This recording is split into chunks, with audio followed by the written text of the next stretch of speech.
A paz do nosso Senhor Jesus Cristo. Eu sou Veridiana Costa e estamos aqui hoje para mais um dia de leitura. Senhor Deus e Pai, glorificado e exaltado és o teu santo nome. Muito obrigada, Pai, por mais um dia de vida. Agradeço por sua bênção e por sua proteção. Muito obrigada, Senhor, pelos teus livramentos, Pai. Por favor, nos abençoe nesta leitura. Que cada palavra sua, Senhor, seja ensinamento em nossas mentes e em nossos corações. Nos inspire e nos direcione sempre a Ti, em nome de Jesus. Eu estava gravando o vídeo anteriormente aqui, faltou energia, né? Mas eu continuei na gravação. Só que depois eu percebi que eu estava lendo o capítulo que nós lemos no último vídeo. Então, estou refazendo. Primeiramente, eu gostaria de compartilhar com vocês que ontem, né, na casa do Senhor, eu fui abençoada ali. Na realidade, eu já tinha recebido a bênção e não tinha percebido, mas Deus abriu os meus olhos ali e eu percebi a bênção que tinha recebido. E, nossa, Deus é maravilhoso. Eu não sou merecedora, né? Sou pecadora errante, mas Deus continua me abençoando, me protegendo. E ainda fui usada ali durante o louvor. Gente, que sensação maravilhosa. Aqui é um canal para leitura bíblica, tá? É, somente leitura bíblica. A gente só fala aqui exatamente do que está escrito na Bíblia. Muitas vezes a gente tem dificuldade para ler, para fazer uma leitura completa da Bíblia. Sempre tem alguma coisa que nos impede. Então, o intuito do canal é exatamente esse, para que você possa ouvir a palavra do Senhor, independente de onde você esteja. Obviamente que para ouvir a palavra do Senhor, nós temos que estar concentrados para aprender do Senhor o que ele deseja de nós. Então, se você está trabalhando, por exemplo, não tem como ficar ouvindo, porque você tem que ter concentração no seu trabalho. Mas sempre que puder, em casa, no ônibus, no banho, deixa ali no Viva Voz falando. É sempre bom poder ouvir a palavra do Senhor, independente do momento. Aqui em cima eu sempre deixo a playlist, né? Que é a sequência cronológica, ou seja, mais ou menos de acordo aos acontecimentos, até mesmo porque a gente não sabe exatamente. Mas eu acabei errando, né? Primeiramente eu li crônicas, os livros de crônicas, e agora que eu estou lendo o livro de Reis, sendo que seria o contrário. Primeiro teria que ser o Reis, né? Os livros de Reis. Nós estamos no primeiro livro de Reis, e aqui a gente vai ver a partir do capítulo 3. O primeiro livro de Reis, ele fala sobre a morte de Davi e sobre o reinado de Salomão. Né? No capítulo 3, Salomão se casa com a filha do faraó. E Salomão se aparentou com Faraó, rei do Egito, e tomou a filha de Faraó e a trouxe à cidade de Davi, até que acabasse de edificar a sua casa, a casa do Senhor e a muralha de Jerusalém em redor. Somente que o povo sacrificava sobre os altos, porque até aqueles dias não se havia edificado a casa do Senhor. E Salomão amava ao Senhor, andando nos seus estatutos de Davi seu pai. Somente nos altos somente nos altos se sacrificava e queimava incenso. E foi o rei a Gibeão para lá sacrificar, porque aquele era o alto maior. 1000 holocaustos sacrificou Salomão naquele altar. Em Gibeão apareceu o Senhor a Salomão de noite em sonhos e disse-lhes: Pede o que quiseres que te dê. Nossa, gente, já pensou Deus chegar em você e falar: O que queres? Pode pedir o que você quiser. O que você pediria? Né? Porque Deus, a gente pode não estar ouvindo, mas Ele quer saber o que a gente deseja. Então, no mais íntimo do seu coração, o que você deseja, diga ao Senhor quando estiver conversando com Ele.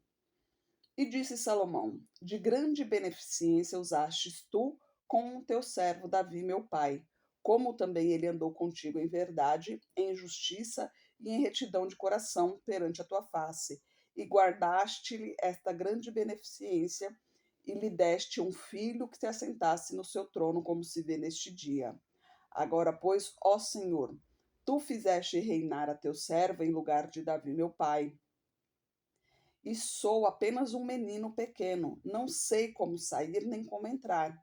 E teu servo está no meio do teu povo que elegeste, povo grande, que nem se pode contar, nem em número, pela multidão. A teu servo, pois, dá um coração entendido, para julgar a teu povo, para que prudentemente discirna entre o bem e o mal. Porque quem poderia julgar a este povo tão grande?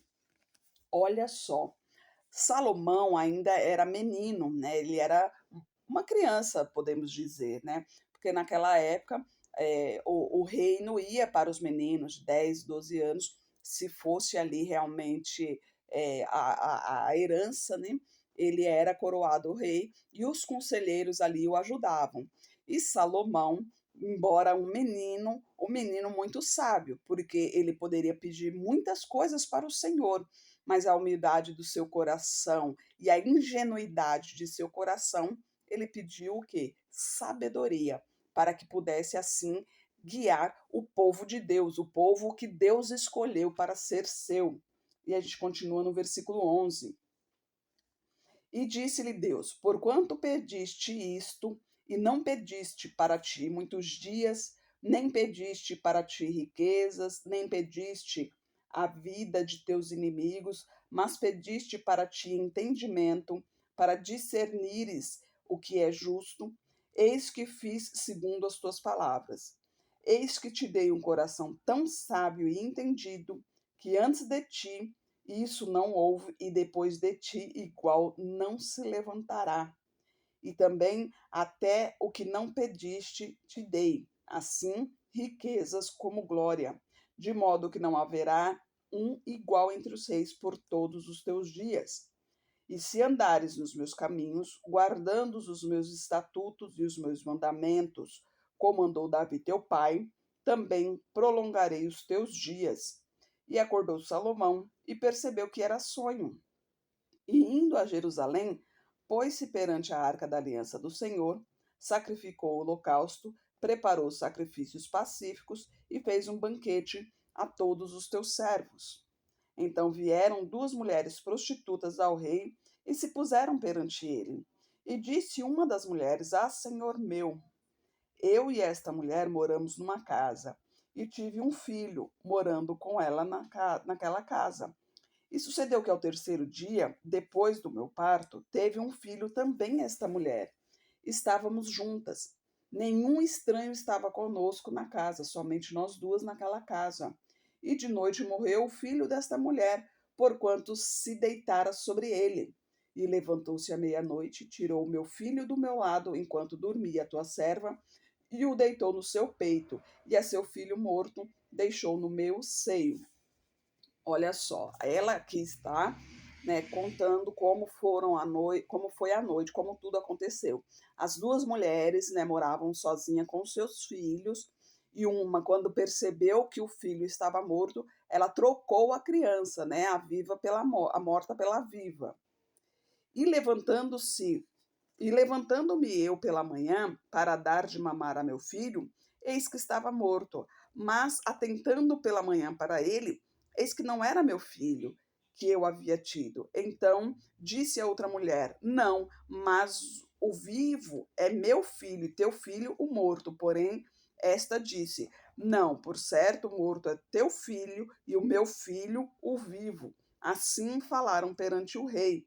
Então disse o rei: Esta diz que este que vive é meu filho, e o teu filho morto. E a outra diz: Não, por certo, morto é teu filho e o vivo é meu. Disse mais o rei: Trazei-me uma espada. E trouxeram uma espada diante do rei. E disse o rei: Dividi em duas partes o menino vivo e dai metade uma e metade a outra. Nossa, parece uma coisa, vamos assim, escandalosa, né? Para me fugiu a palavra, uma coisa absurda, né? Imagina só, as duas brigando para dizer que o filho vivo é delas, e o rei diz: Não, então já que é assim, a gente vai dividir o menino e cada parte fica com uma, né? Mas a mulher, cujo o filho era vivo, falou ao rei, porque as suas entranhas se lhe estremeceram por seu filho, e disse: Ah, senhor meu, dai-lhe o menino vivo e de modo nenhum o mateis. Porém, a outra dizia: Nem teu, nem meu seja dividido. Olha só, a sabedoria que Deus deu a Salomão, né? Salomão, ele recebeu a sabedoria do Senhor E ele teve contigo ali, falou: não, a mãe verdadeira jamais aceitará que matarás o filho. Ela prefere ver o filho vivo com outra mulher do que ter o filho morto em seus braços, né? E foi exatamente o que aconteceu. Então, no versículo 7, respondeu o rei e disse: dai a esta o menino vivo e de maneira nenhuma o mateis, porque esta é a sua mãe. E todo Israel ouviu o juízo que havia dado o rei e respeitou o rei, porque viram que havia nele a sabedoria de Deus para fazer justiça. Então ali já começou o nome do rei Salomão. Ali Deus mostrou já que ele tinha sido abençoado naquela mesma noite, no mesmo momento em que sonhou, né, em que Deus derramava a bênção sobre ele. Naquele mesmo dia, ele realmente recebeu a bênção, tomou posse da bênção, e a partir dali a sua sabedoria iria correr pelo mundo afora. No capítulo 4, a gente vê a administração do reino. Assim foi Salomão rei sobre todo Israel. E estes eram os príncipes, né? Aí aqui até o versículo 6 fala dos príncipes. No versículo 7, e tinha Salomão 12 provedores sobre todo Israel, que proviam ao rei e a sua casa, e cada um tinha que abastecê-lo por um mês no ano, né? E aqui ele fala os nomes dos seus provedores até o versículo 19. No versículo 20, eram, pois, os de Judá e Israel muitos, como a areia que está junto ao mar em multidão, comendo, bebendo e alegrando-se. E dominava Salomão sobre todos os reinos, desde o Egito, perdão, desde o rio até os filisteus, até o limite com o Egito, os quais traziam presentes e serviam a Salomão todos os dias da sua vida. Era, pois, o provimento de Salomão cada dia 30 coros de flor de farinha e 60 coros de farinha. Nossa, é muita coisa, gente. E fala até o versículo 24 aqui, aliás, continuando aqui, versículo 23, 10 bois gordos, 20 bois de pasto e 100 carneiros, sem contar os veados e as cabras montesas, os corços e aves cevadas, porque dominava sobre tudo quanto havia no lado de cá do rio. Tifsa até Gaza, sobre todos os reinos do lado de cá do rio, e tinha paz de todos os lados em redor dele. E Judá e Israel habitavam seguros, cada um debaixo da sua videira e debaixo da sua figueira, desde Dan até Berseba, todos os dias de Salomão. Tinha também Salomão 40.000 estrebarias de cavalos para os seus carros e 12.000 cavaleiros. Proviam, pois, estes provedores, cada um no seu mês, ao rei Salomão e a todos quantos se chegaram à mesa do rei Salomão. Coisa nenhuma deixavam faltar, e traziam a cevada, a palha para os cavalos e para os ginetes, para o lugar onde estava, cada um segundo o seu cargo. Era tudo muito bem organizado, né? Cada um fazia a sua parte ali e nada faltava, nada tinha de errado ali. Cada um fazia o que era o seu serviço, né? E no versículo 29, a sabedoria e a fama de Salomão. E deu Deus a Salomão sabedoria, muitíssimo entendimento e largueza de coração, como a areia que está na praia do mar. E era a sabedoria de Salomão maior do que a sabedoria de todos os do Oriente e de toda a sabedoria dos egípcios. E ele era ainda mais sábio do que todos os homens e do que Etam, Esraíta e Emã, Calcol e Darda, filhos de Maom. E correu seu nome por todas as nações em redor. E disse 3.000 provérbios, e foram seus cânticos 5.005. Também falou das árvores, desde o cedro que está no Líbano até o isopo que nasce na parede. Também falou dos animais e das aves, dos répteis, dos peixes. E vinham todos os povos a ouvir a sabedoria de Salomão, e todos os reis da terra que tinham ouvido da tua sabedoria. Deus derramou grandemente a sabedoria sobre Salomão ali, pela sua humildade em pedir a Deus, né, quando Deus ofereceu, perguntando o que ele queria, ele viu ali tudo que Deus fez com o seu pai. né, com Davi, com o rei Davi. Ele viu que Davi realmente era um homem sábio, era um homem próspero. Quando se fala em prosperidade, muita gente liga a prosperidade ao dinheiro. Dinheiro é um tipo de prosperidade, mas a prosperidade ela engloba muito mais do que isso. A prosperidade quer dizer o desenvolvimento da sua vida financeira, da sua vida emocional, da sua vida pessoal, da sua vida profissional, da sua família. Então, a prosperidade é geral. Não, quando se fala em prosperidade, não está querendo dizer que você vai ficar rico. Quando se fala em prosperidade, quer dizer que você estará bem em todos os âmbitos de sua vida. E a gente continua no capítulo 5, o acordo com Irão, rei de Tiro.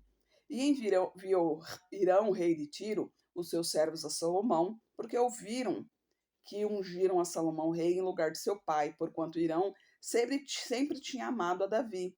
Então Salomão mandou dizer a Irão: Bem sabes tu que Davi, meu pai, não pôde edificar uma casa ao nome do Senhor seu Deus, por causa da guerra com que o cercaram, até que o Senhor pôs seus inimigos debaixo das plantas de seus pés. Quando Davi, né, só relembrando, quando Davi teve em seu coração de fazer um templo ao nome do Senhor, Deus se alegrou, obviamente, né, com essa intenção, mas Deus não aceitou que Davi fizesse, porque Davi era um homem de guerra, ou seja, tinha muito sangue em suas mãos, mas que seu filho Salomão iria fazer esse templo. E Davi, antes de sua morte, ele deixou tudo preparado, o material, os profissionais que iriam trabalhar, deixou tudo preparado, os desenhos, né, a arquitetura ali que seria usada para que Salomão pudesse edificar essa casa. Porém, agora o Senhor meu Deus me tem dado descanso em todos os lados. Adversário não há, nem algum mal encontro. E eis que eu intento edificar uma casa ao nome do Senhor meu Deus, como falou o Senhor Davi, meu pai, dizendo: Teu filho, que porém em teu lugar, em teu trono, ele edificará uma casa em meu nome. Dá ordem, pois, agora que do Líbano me cortem cedros, e os meus servos estarão com os teus servos, e eu te darei o salário de teus servos, conforme a tudo o que disseres. Porque bem sabes tu que entre nós ninguém há que saiba cortar a madeira como os sidônios. E aconteceu que, ouvindo Irão as palavras de Salomão, muito se alegrou e disse: Bendito seja o Senhor, que deu a Davi um filho sábio sobre este tão grande povo. E enviou Irão a Salomão, dizendo: Ouve o que mandaste dizer.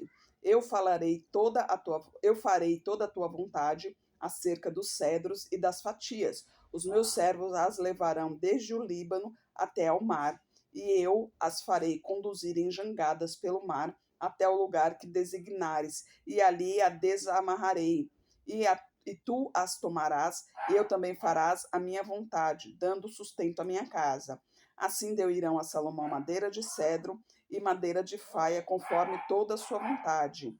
E Salomão deu a Irão 20.000 coros de trigo para sustento da tua casa e 20 coros de azeite batido. Isto dava Salomão a Irão anualmente. Deu, pois, o Senhor a Salomão sabedoria, como lhe tinha falado, e houve paz entre Irão e Salomão, e ambos fizeram acordo. E no versículo 13, o rei Salomão fez subir uma leva de gente dentre todo Israel e 30.000 homens, e os enviar ao Líbano, cada mês 10.000 por turno. Um mês estavam no Líbano e 2 meses cada um em sua casa. E Adonirão estava sobre a leva de gente. Tinha também Salomão 70.000 que levavam as cargas e 80.000 que lhe trabalhavam em pedras nas montanhas, afora os chefes dos oficiais de Salomão, que estavam sobre aquela obra, 3.300, os quais davam ordens ao povo que fazia aquela obra. E mandou o rei que trouxessem pedras grandes, pedras preciosas, lavradas, para fundarem a casa. E as lavraram os edificadores de Irão e os gebalitas, e preparavam a madeira e as pedras para edificar a casa. Olha só que maravilha, né? Depois a gente continua, porque no capítulo 6 vai ser a edificação do templo. Aí eu vou dar uma olhadinha direitinho, porque são dados estruturais aqui, que para a gente não vai fazer diferença na leitura aqui, né? Mas o importante é que a gente está vendo o feito aqui de Salomão, que tudo que ele estava fazendo ali era para honrar e glorificar o nome do Senhor. Senhor Deus e Pai, glorificado e exaltado és, Senhor. Muito obrigada, Pai, por tua palavra, Senhor, por tua mensagem. Eu peço a Ti por essa pessoa que está orando comigo, Pai. Eu não sei o que está acontecendo na vida dela, eu não sei o que se passa em seu coração, mas o Senhor tudo sabe, Pai. Derrama tua unção sobre ela, Senhor. Queime todo o mal, Pai. Purifique-a de tudo que não lhe pertence, Senhor. Derrama tua unção de cura, Pai. Derrama tua unção de libertação, Senhor. Traga para o teu caminho, proteja de todo mal, Senhor. Eu peço a Ti, Pai, repreenda o inimigo, Pai. Muitos estão perdidos, querendo tirar a própria vida, Pai. Derrama a tua unção ali, Senhor. Liberte, Senhor. Traga salvação para essa pessoa, Pai. Que ela conheça o teu caminho, que é o caminho da verdade, o caminho da liberdade, Pai. Eu peço a Ti por toda a minha parentela, Senhor. Derrama a tua unção sobre cada um, Senhor. Proteja-os de todo mal, traga todos para o seu caminho. Peço a Ti pelos nossos governantes, pelas nossas autoridades, que os teus anjos estejam guiando cada um deles de acordo com a tua vontade, Pai. Peço a Ti pelos teus filhos, por favor, Pai, capacite-nos para proclamarmos cada vez mais a Tua palavra. Eu oro em nome de Jesus. Amém. Que Jesus Cristo esteja em seu coração e que Deus abençoe.